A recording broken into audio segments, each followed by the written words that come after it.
আসসালামু আলাইকুম ভিউয়ার্স, আজকে আমি আপনাদেরকে ডিমের কোরমা করে দেখাবো। এখানে আমি ডিমের কোরমার জন্য 12টি ডিম নিয়েছি। ডিমটাকে আমি সেদ্ধ করে নিয়েছি। এখন কোরমা করতে যা যা লাগছে তা দেখিয়ে দিচ্ছি।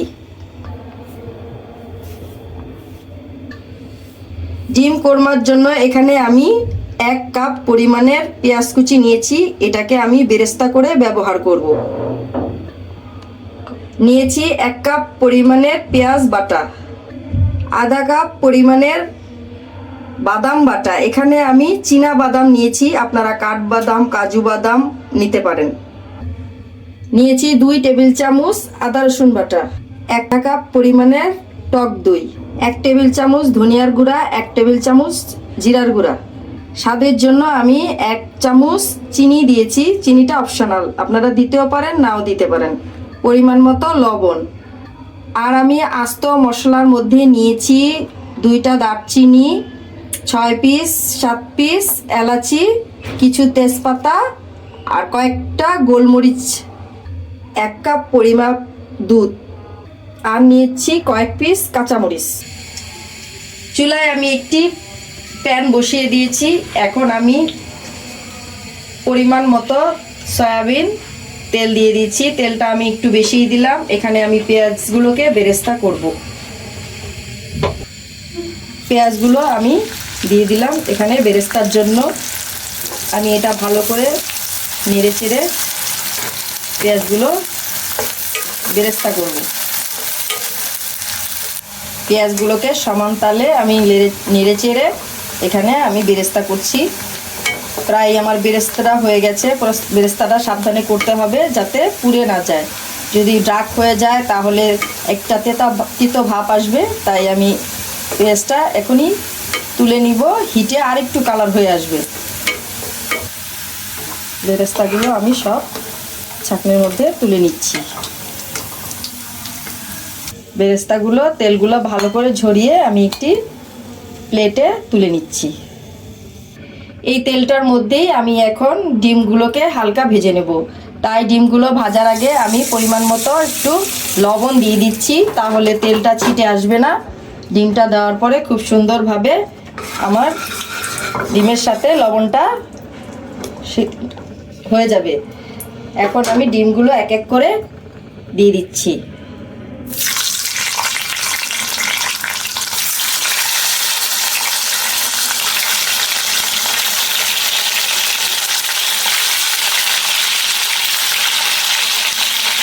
সবগুলো ডিম আমি নেড়ে চেড়ে হালকা করে ভেজে নেব।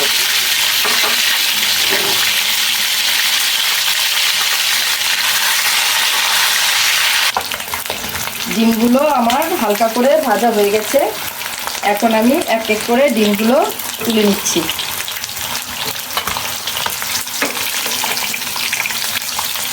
এখন আমি এই তেলটার মধ্যেই পেঁয়াজের যে বাটাটা রেখেছিলাম এটা আস্তে করে দিয়ে দিচ্ছি।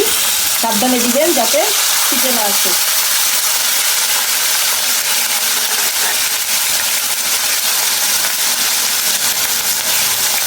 এটা দেওয়ার সময় চুলাটা নিভিয়ে রাখলেই ভালো হয়, তাহলে পেঁয়াজটা ছিটে আসবে না।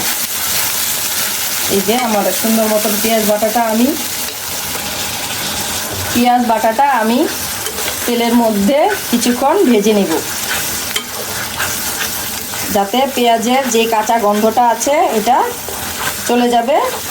আমি সেজন্য পেঁয়াজ বাটাটা কিছুক্ষণ তেলের সাথে ভেজে নিচ্ছি। পেঁয়াজটা আমি কিছুক্ষণ ভেজে নিয়েছি। এখন দিয়ে দিচ্ছি আদা রসুন বাটা। আদা রসুন বাটাটাও আমি এখানে কিছুক্ষণ ভেজে নেব।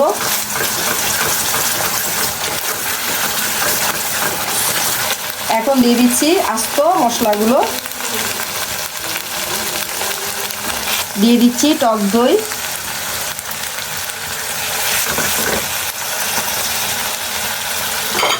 দিয়ে দিচ্ছি গুঁড়া মশলাগুলো, আর একটু লবণ দিয়ে দিলাম।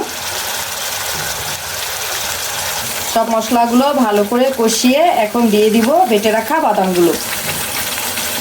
বাদামগুলো দিয়ে আমি আবারও ভালো করে এটা কষিয়ে নিচ্ছি। মশলাটা আমার ভালো করে কষানো হয়ে গেছে। এখন দিয়ে দিলাম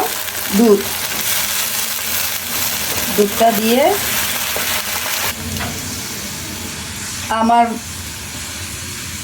উপকরণগুলো এখন বলক এসে গেছে। এর মধ্যে আমি এখন ডিমগুলোকে সব দিয়ে দিচ্ছি।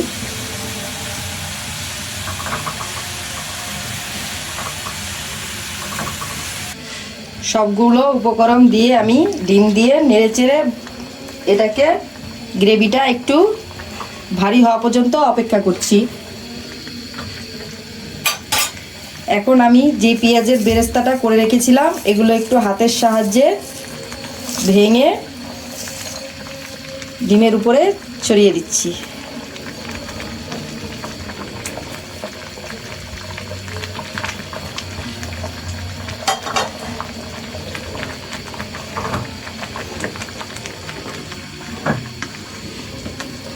মশলাটা আমার ভালো করে ফুটে এসছে।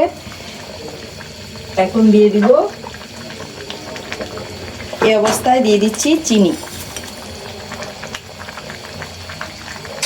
এখন দিয়ে দিচ্ছি আস্ত কাঁচামরিচগুলো। এখানে আমি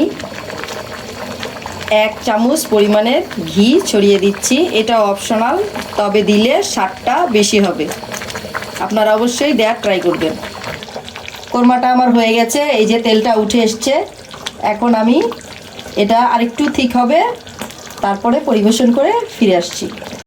তৈরি হয়ে গেল ডিম কোরমা। সাদা পোলাও, খিচুড়ি, ভাতের সাথে এটা খেতে অসাধারণ। আপনারা আমার রেসিপিটি ফলো করবেন, দেখবেন পারফেক্ট হবে, খেতে অসাধারণ। আমার রেসিপিটি যারা ফলো করেছেন তাদেরকে অসংখ্য ধন্যবাদ। আমার রেসিপিটি যদি ভালো লেগে থাকে তাহলে অবশ্যই লাইক, কমেন্ট এবং শেয়ার করবেন। আর আমার চ্যানেলটি অবশ্যই সাবস্ক্রাইব করবেন। নতুন নতুন ভিডিও পাওয়ার জন্য বেল আইকনটি বাজিয়ে রাখবেন। আর যারা সাবস্ক্রাইব করেছেন তাদেরকে অসংখ্য ধন্যবাদ।